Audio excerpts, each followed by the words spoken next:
Paris Saint-Germain gool 2-1 Manchester City injifatee jira. Tapha kanarratti Manchester Cityn gama hedduun caalmaa qabaatus goolii galchuudhaaf hin milkoofne. Daqiiqaa 8ffaa irratti Idrissa Gana Gueye goolii miidhagduu galcheen warri dirree Paris Saint-Germain dursa qabatanii daqiiqaa 74ffaa irratti goolii lammaffaa fi injifannoo isaanii daran mirkaneessite. Lionel Andres Messi galchuudhaan Paris Saint-Germain tapha isaa injifannoodhaan eegalee jira. Tapha ramaddii jalqabaa isaatii kan injifate. Tapha kaleessaa kanarratti kubbaa poosas gochuun yookiin dirree keessa to'atanii taphachuudhaan dhibbeentaa 54 Manchester Cityn caalmaa qaba ture. Kubbaa kallattiin eeggatiin Manchester Cityn 18 yoo yaalu Paris Saint-Germain ammoo 6 yaalee jira. Kan kallattii isaanii eeggate Cityn 7 PSG 3 kubbaa rogaa Cityn 10 PSG 2 yaalaniiti jiru. Kana jechuun Manchester Cityn gama hundaanuu caalmaa qabaachuu isaati kan mul'isu. Lionel Andres Messi goolii kaleessa galchee dabalatee Champions League Europa irratti gooliiwwan 121 galchuu isaati.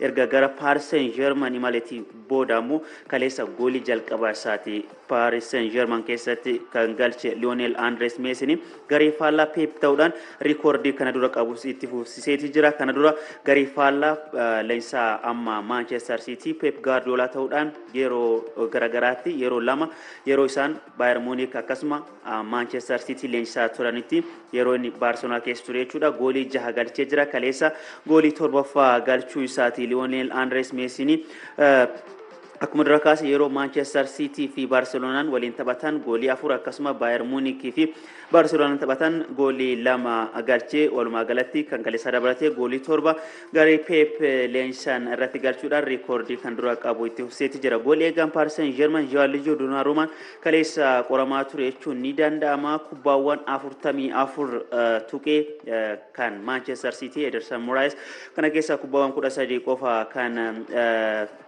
tokko danda'e. Akka walii galaatti garuu tapha kaleessa irratti kubbaawwan 3 Riyad Mahrez gara goolitti yaale Donnarummaan jalaa qoleetti jira. Akkasuma kubbaawwan 2 Kevin De Bruyne fi akkasuma kubbaawwan tokko Jack Cancelo fi Ruben Diaz galchuudhaaf yaalan Gianluigi Donnarummaan jalaa qoleetti jira. Tapha boodas hawwiin koo Champions League Europaatiin Paris Saint-Germain waliin taphachuudha jechuudhaan kan dubbate goolii eegaan Gianluigi Donnarummaan Gana Gueye fi Marco Verratti miidhamarraa deebii kaleessa Paris Saint-Germain tajaajilanitti jiru. Tapha kaleessaa kanas Gana Gueye gaarii ture.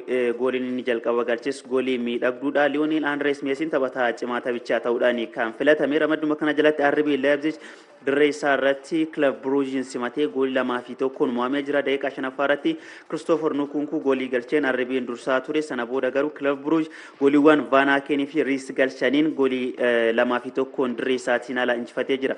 Club Brugge erga bara 2003 Borussia Dortmund mo'ateas yeroo jalqabaatiif kilaba German injifachuu isaati. RB'n taphoota ramaddii lamaanuu mo'ameeti jira. Tapha jalqabaa Italia irratti Manchester City'dhaan goolii 6-3 kan mo'ame. Kaleessas dirree isaa irratti Club Brugge'n goolii 2-1 mo'ame. Taphoota lamarraa goolii maleedha sadarkaa afuraffaa irratti kan argamu.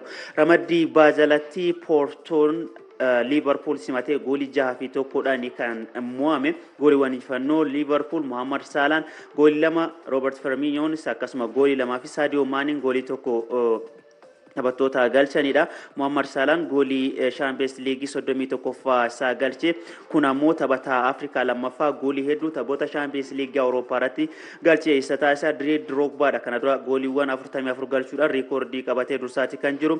Sana dura garuu osoo kaleessa goolii 2 Mohamed Salah hin galchin sadarkaa lammaffaarra kan ture Samuel Eto'dha. Samuel Eto'n gooliiwwan 30 taphataa Afrikaa Champions League Europa irratti goolii hedduu galche lammaffaa ta'ee ture. Kaleessa garuu taphataan sarara fuulduraa garee biyyaalessaa Egyptii fi kilaba Liverpool Mohamed Salah goolii 2 galchuu isaatiin goolii 31 gaatee taphataa lammaffaa Afrikaa ta'eeti jira. Taphataa cimaa taphichaas ta'uudhaan filatamee jira. Mohamed Salah Jordan Henderson tapha 4ffaa Liverpool firiire kaleessa milkiin kabajatee jira. Liverpool taphoota 2 AC Milan fi Porto mo'atee qabxii 6 ramaddii kana dursaa jira. Tapha ramaddii kana biraatiin AC Milan reessaa irratti Atletico Madrid simatee goolii 2-1 mo'amee tapha kanarratti AC Milan daqiiqaa 20 irratti kubbaa Raafael Leo galcheen dursaa turus daqiiqaa 29 irratti kaardii diimaadhaan Frank Keesin jalaa ba'ee daqiiqaawwan 68 taphattoota 10 taphachuudhaaf kan dirqame sana booda gooliiwwan daqiiqaa xumuraa irratti keessummeesseen goolii 2-1 mo'amuu danda'ee jira. Gooliiwwan injifannoo Atletico Madrid daqiiqaa 84 irratti Antoine Griezmann daqiiqaa idilee xumurame daqiiqaa dabalataa 7 irratti peenaalitiidhaan Luis Suarez galchaniiti jiru. Kanaanis Atletico Madrid tapha isaa jalqaba goolii malee xumure Porto waliin dirree isaa irratti tapha kaleessaa immoo dirreetiin ala AC Milan goolii 2-1 injifatee qabxii 4 Liverpool ittaanis sadarkaa lammaffaa irra taa'eeti jira. AC Milan ammoo taphoota lama walitti aansee mo'amuu isaatti tapha isaa jalqaba Liverpool waliin dirree Liverpool irratti goolii 3-2 mo'amuun isaanii yaadatama.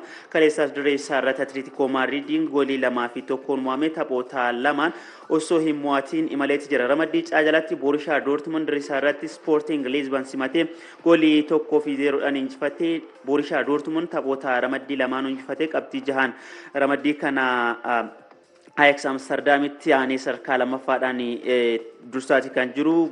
Garaagarummaa gooliitti wal caalaniiti Borussia Dortmund sadarkaa lammaffaarra kan ta'e goolii injifannoo Borussia Dortmund daqiiqaa 37 irratti Donio Maaliin taphataan jedhamu galchee jira. Kubbaa kana mijjeessee kan kenneef Jude Bellingham. Ajax Amsterdamis goolii 2-0 Beşiktaş mo'atee jira. Gooliiwwan injifannoo Ajax Amsterdam daqiiqaa 17 irratti Steven Berghuis akkasuma daqiiqaa 43 irratti Sebastian Haller galchaniiti jiru. Ramaddii caakana Ajax fi Borussia Dortmund garaagarummaa gooliitii wal caalanii qabxii 6 qabachuudhaan sadarkaa tokkoffaa fi lammaffaarra jiru. Taphni ramaddiidaa kan osoo hin eegamin Bernabeu irratti Real Madrid Sheriff Tiraspoorin goolii 2-1 mo'amedha. Kilabni Moldova seenaa hundeeffame isaa keessatti yeroo jalqabaatiif hirmaannaa Champions League Awurooppaa argate.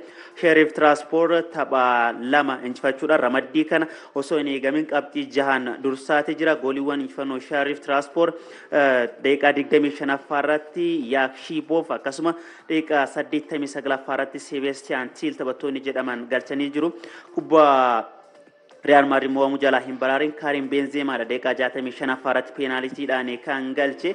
Qabxiin kun kan hin eegamin ture. Goolii lammaffaa Sheriff kan galche Sebastian Till lammiin Luxembourg tapha kana booda yaada kenneen seenaa kubbaa miilaa aan taphadhe keessatti jedhe goolii gaarii fi baay'ee barbaachisu kaleessa Bernabeu irratti kan galche jechuudhaan kan dubbate. Dursaan taphattoota Sheriff Tiraspoor Frank Castenda abjuun keenya dhugumee jira. Amma booda wanti nu yaannu yoo jiraate marsaa 16 ga'uuf taphachuudha yaada jedhu kenneeti jira. Real Madrid kubbaa 76 to'atee yaaliiwwan goolii 31 taasisus kaleessa milkaa'uu hin dandeenye. Reenji isaan garicha Carlo Ancelottiin mo'amuu isaaniitti akka gaddanidha tapha booda kan dubbatanii. Isaaniif waan hundi gaarii ture kan jedhan Carlo Ancelottiin nuuf ammoo faallaa sanaati jechuudhaan carra maleessa ta'uu isaanii kan dubbatanii. Tapha kaleessaa kanarratti kubbaa akkasuma kubbaa poosas gochuudhaan gara gooliitti yaaluudhaan Real Madrid caalmaa qabaatus goolii galchuu irratti hin milkoofne. Real Madrid kaleessa osoo mo'ate ta'ee tapha Champions League Awurooppaatiin dirree isaa irratti injifannoo 100ffaa galmeessa ture. Garuu milkaa'uu hin dandeenye. Ramadduma kana jalatti kan argaman Shakhtar Donetsk fi Inter Milan goolii malee xumuranii ramaddiidaa kana Sheriff Tiraspoor qabxii 6 dursaa jira. Real Madrid qabxii 3 qaba. Shakhtar Donetsk fi Inter Milan ammoo qabxii 1 qabachuudhaan sadarkaa 3ffaa fi 4ffaa irratti argamu.